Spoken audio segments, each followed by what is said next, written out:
1절부터 12절 부르심에 합당하게 행하라 라는 제목으로 하나님 말씀을 전하겠습니다. 오늘도 강해를 해나가면서 함께 하나님 말씀을 읽을 때 성령께서 우리의 마음속에 역사하기를 바랍니다.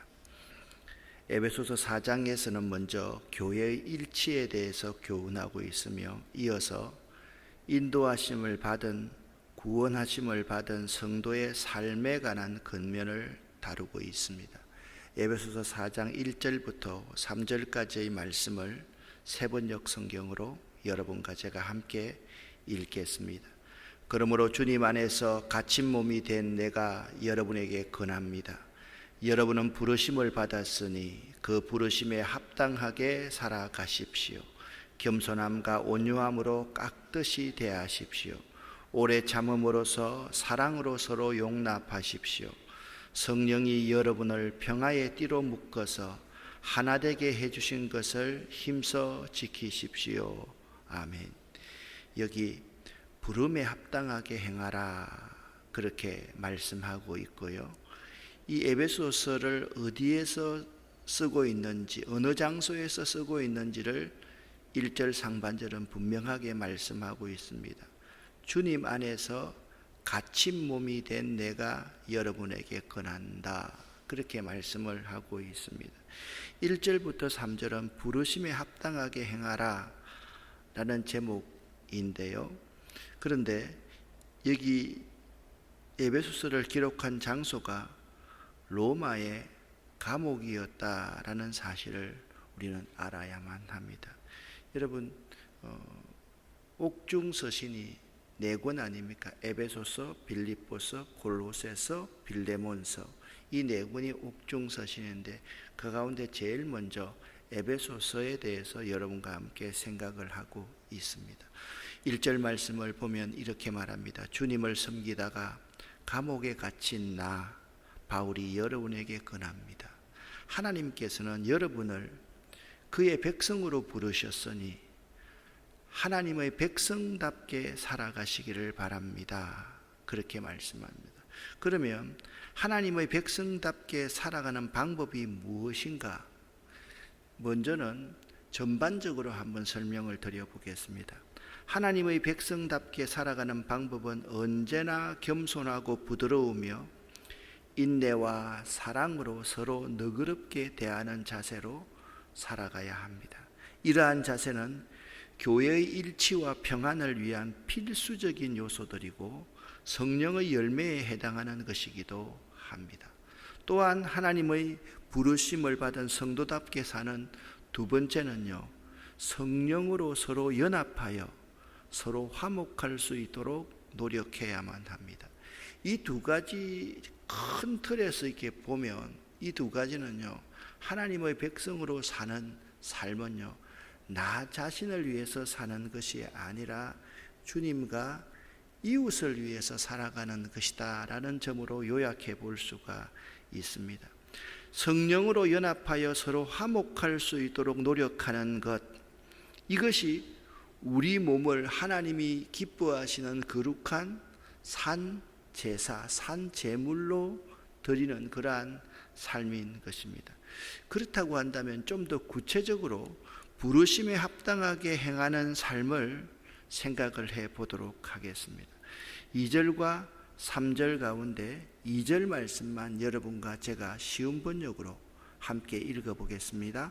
항상 겸손하고 온유하며 마음을 너그러이 하여 참아주고 서로를 사랑으로 받아주십시오. 아멘.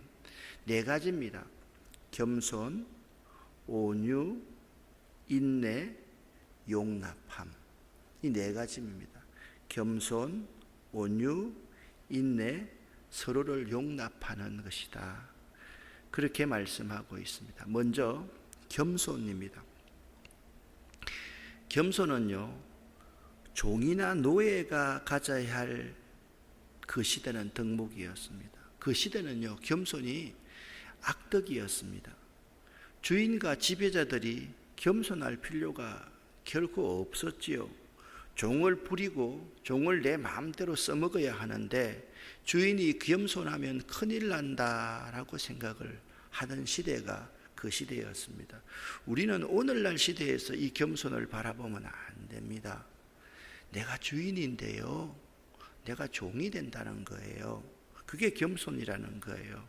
그러나 그 시대에도 예수 그리스도는요, 그리스도인들은요, 가장 그리스도인에게 크고 중요한 덕목이 겸손, 겸비함이었습니다. 예수님도 나는 마음이 온유하고 겸손하니 내 멍에를 베고 나에게 와서 배우라 라고 말씀하고 있습니다. 겸손은요, 자기를 비우는 것이요, 자신이 하나님 앞에서 죄인이요, 자신이 하나님과 사람 앞에서 아무것도 아니라는 사실을 깨닫고 행하는 것, 그것이 겸손인 것입니다. 그러니까 그 시대의 사고방식과 완전히 거꾸로 살아가는 것이 겸손인 것이죠. 두 번째는 온유함입니다.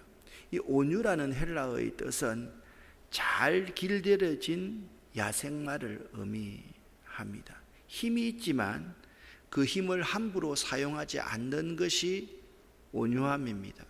그래서 극도로 절제하고 꼭 필요한 곳에서만 선하게 그 힘을 사용할 줄 아는 것을 겸손, 온유함이다 라고 그렇게 이야기를 합니다. 그래서 온유한 사람은 마음에 분노가 생겨도 그 감정이 성령 하나님에 의해서 조절됩니다. 성경에 예수님을 빼놓고 온유한 사람이라고 말했던 대표적인 사람 가운데 모세가 있습니다.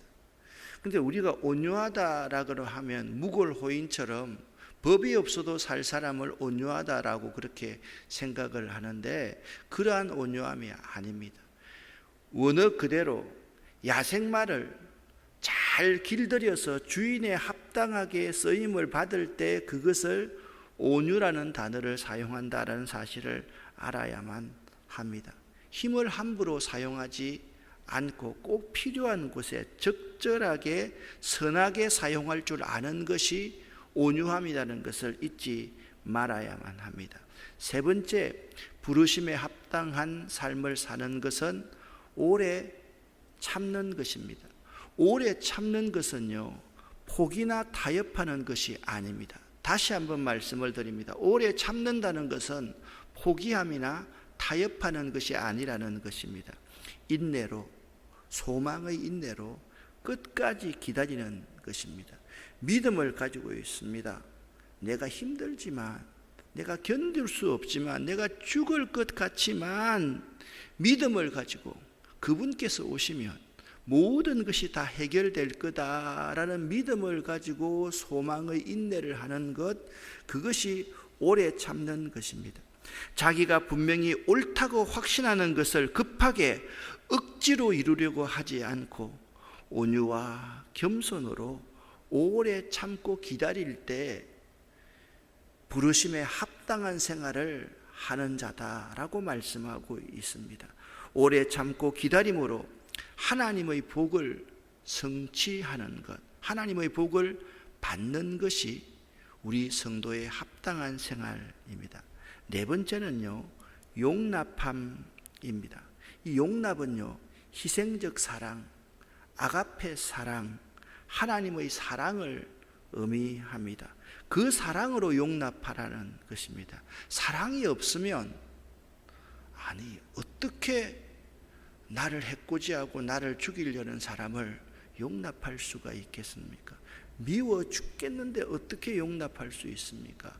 하나님의 그 사랑을 품으면 죄인된 우리들을요, 하나님은 이유 묻지 않고 따지지도 않고 하늘 영광을 버리고 십자가 위에서 대속의 죽음을 죽으셨지 않습니까?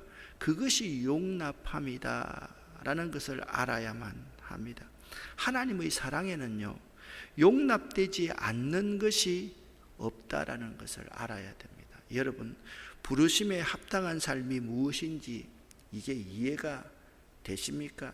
이 네 가지의 덕목을 여러분이 잘 기억할 수 있어야 된다. 그런데 우리가 부르심에 합당한 삶을 살아야 될 이유를 3절에는 이렇게 말씀하고 있습니다. 함께 읽어보겠습니다.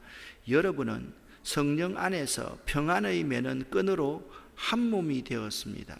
하나가 되도록 힘쓰고 여러분 가운데 늘 평화가 깃들도록 노력하십시오. 아멘. 외인으로 있을 때는, 은혜로 구원받지 않았을 때는, 믿음으로 구원받지 않았을 때는 주님을 머리로 해서 우리가 한 몸이 아니었습니다. 다른 몸이었습니다.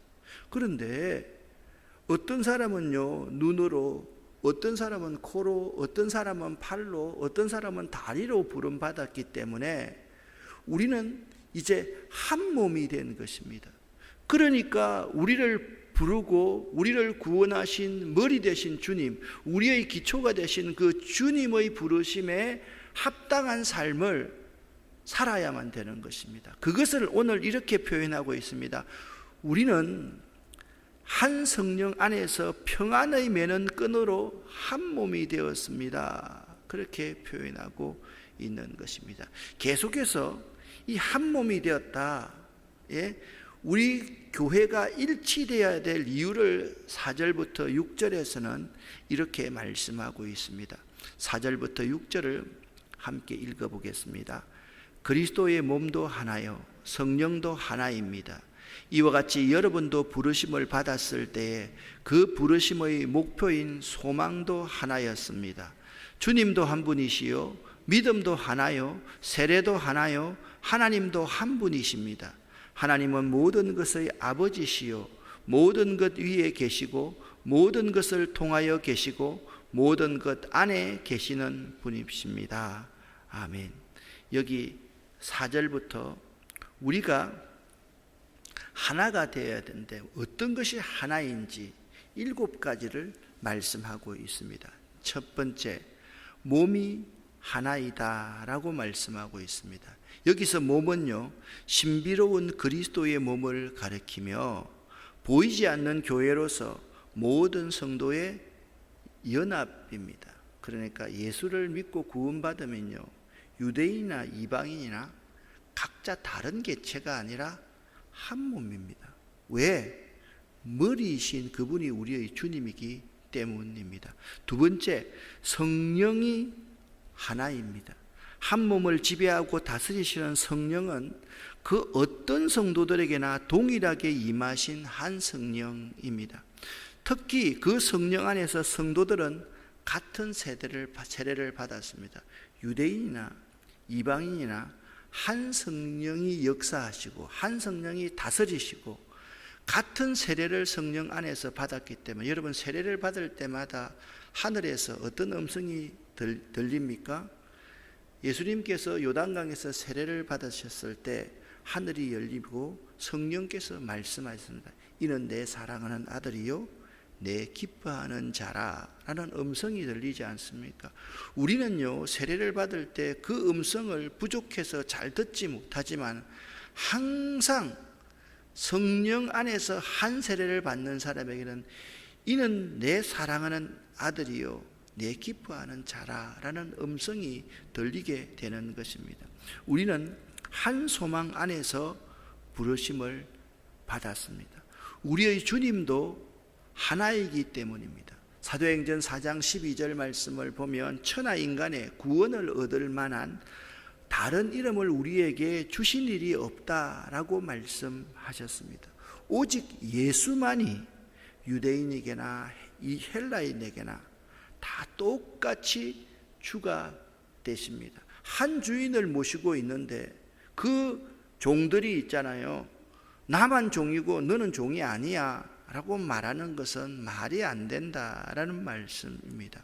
우리의 믿음도 하나이기 때문입니다. 우리는 구원받는 것이 다른 게 있는 거 아니에요. 구원받는 것이 행위가 0.0001%만 들어있다 해도 그건 틀렸습니다. 구원은 오직 믿음으로만 받을 수 있기 때문에 예수를 믿는 믿음도 하나이다 라고 그렇게 말씀하고 있습니다. 또한 세례도 하나이기 때문입니다. 즉 세례는 그리스도와 연합하여 그리스도의 이름으로 받는 세례 외에 다른 세례가 없는 것입니다. 그래서 중세에 제세례파가 있었습니다. 여기서 세례를 받고 나서 우리에게로 오면 다시 세례를 받아야 된다. 그 제세례파는요 가장 큰 중죄인으로 다스렸습니다. 오늘도 마찬가지입니다.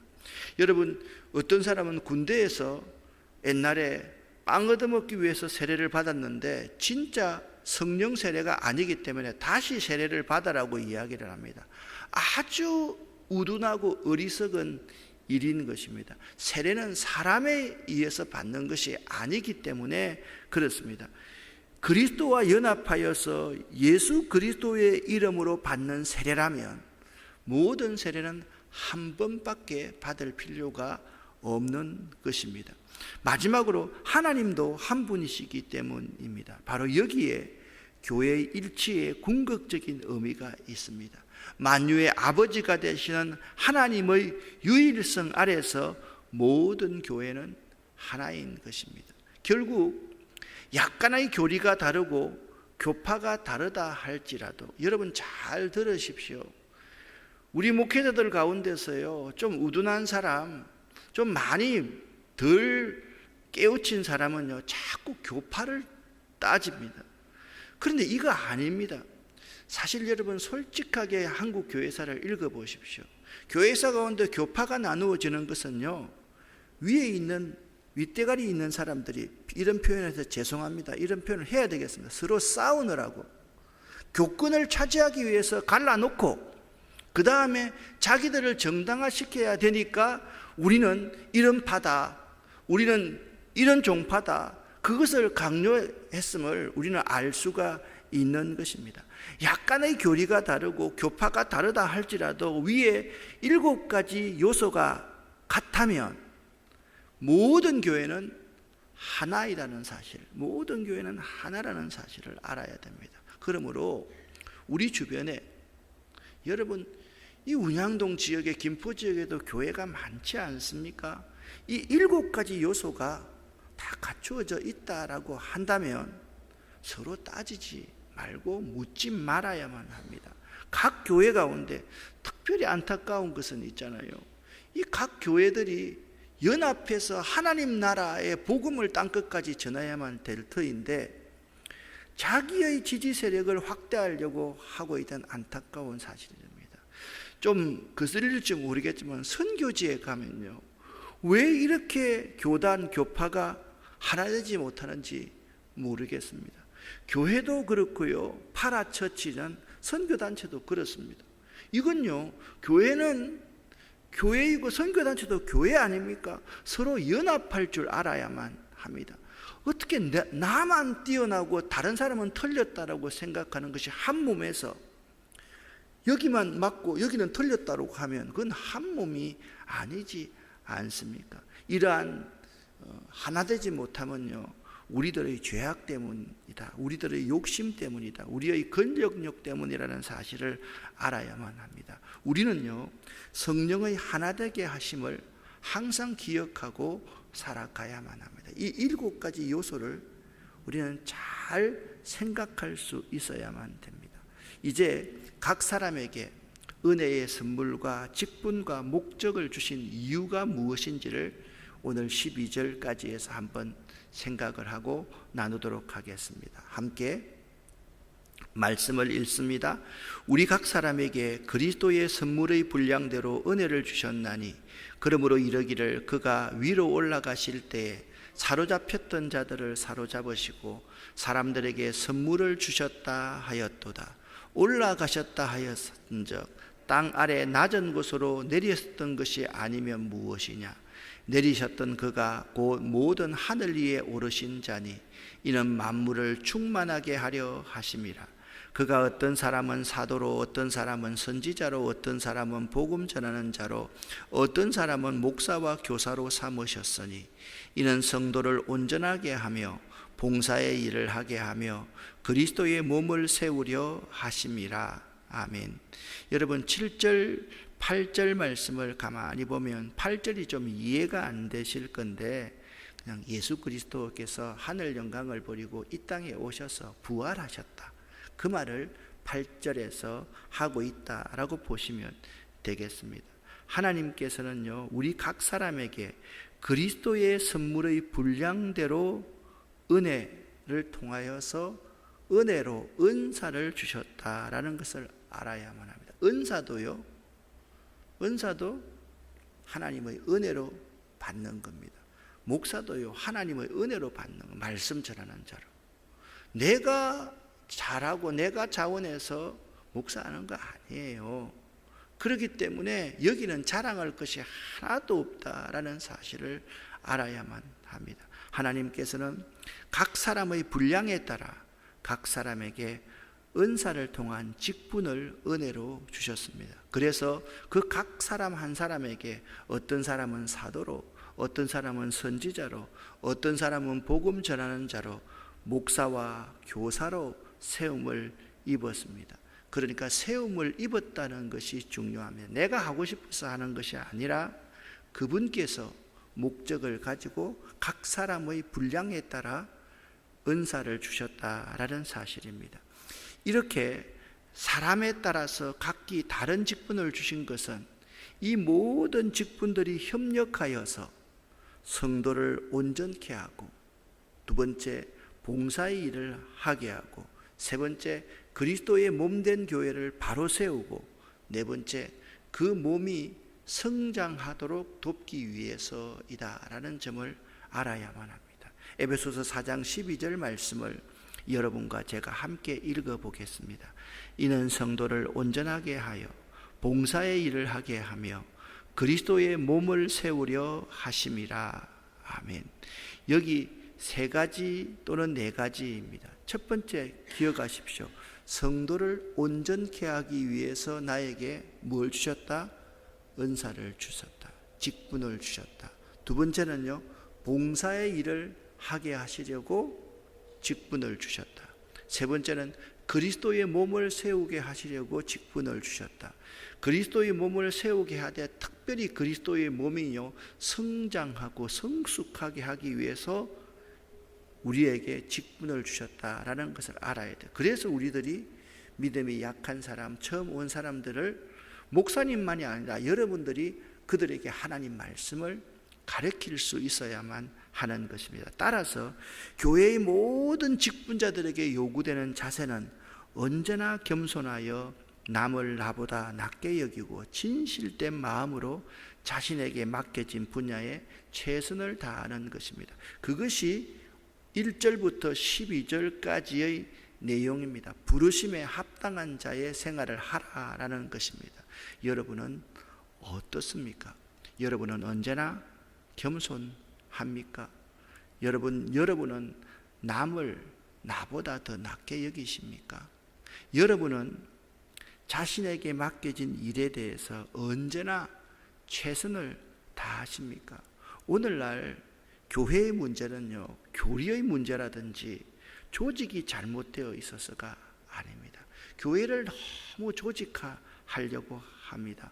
교회의 문제는 뭐냐면 교회가요, 직분자들에게 요구되는 자세도 가르치지 않고 직분을 맡겼기 때문입니다. 그냥 인기 투표처럼 교회에 오래 다녔기 때문에 그들에게 직분을 맡기니까 자기가 뭘 해야 되는지 모른다는 거예요. 성도를 온전케 하고 봉사의 일을 하게 하고 그리스도의 몸을 세우기 위해서 우리에게 직분을 주셨다는 것을 잊지 말아야만 됩니다. 오늘 이 시간 우리들 스스로를 되돌아볼 수 있기를 바라고요. 다음 시간 13절부터 16절까지 해서 그러면 우리가 어떤 목표 안에서 성도를 온전케 하고 봉사의 일을 하게 하고 그리스도의 몸을 세울 것인가에 대해서 함께 나누면서 계속해서 강해해 가도록 하겠습니다. 저는 오늘도 이 예배 마치면 환경센터 가서 일하고 또 토요일 준비하고 주일을 맞이하겠습니다. 이번 주일은요, 우리 교회 같은 경우에는 100명까지 앉을 수 있으니까 여러분들 되도록이면 교회에 나와서 예배를 드려주시기를 바랍니다. 기도하겠습니다. 하나님 아버지 감사합니다. 부르심에 합당한 성도로서의 삶을 살기를 원합니다. 우리에게 하나님께서 은사와 직분을 주셨는데 은혜로 우리에게 이 귀한 일을 맡겨주셨는데 우리들이 이 일을 소홀히 하지 않도록 도와주시옵소서. 부족한 저희들로 말미암아 성도들을 온전케 하며 봉사를 하며 그리스도의 몸을 세우게 허락하셔서 감사합니다. 겸손하게 남을 나보다 낮게 여기면서 항상 주님께서 십자가에 피 흘려 돌아가신 그 성도를 위해서 우리가 하나됨을 지켜나갈 수 있도록 도와주시옵소서. 우리가 분열이 아니라 하나 되기를 원합니다. 서로 용납하기를 원합니다. 사랑으로 용납하기를 원합니다. 아가페의 사랑으로 상대를 용납하지 못할 것이 없음을 오늘 새벽에 꼭 기억할 수 있도록 도와주시옵소서. 이 새벽에 기도합니다. 하나님, 간절한 소원이 있어서 기도하는 분들이 있습니다. 이들에게 하늘의 놀라운 복을 내려 주시옵소서. 응답하여 주시옵소서. 고쳐주시고 회복시켜 주시옵소서. 예수 그리스도 이름으로 축복하옵고 간절히 기도 올립니다. 아멘.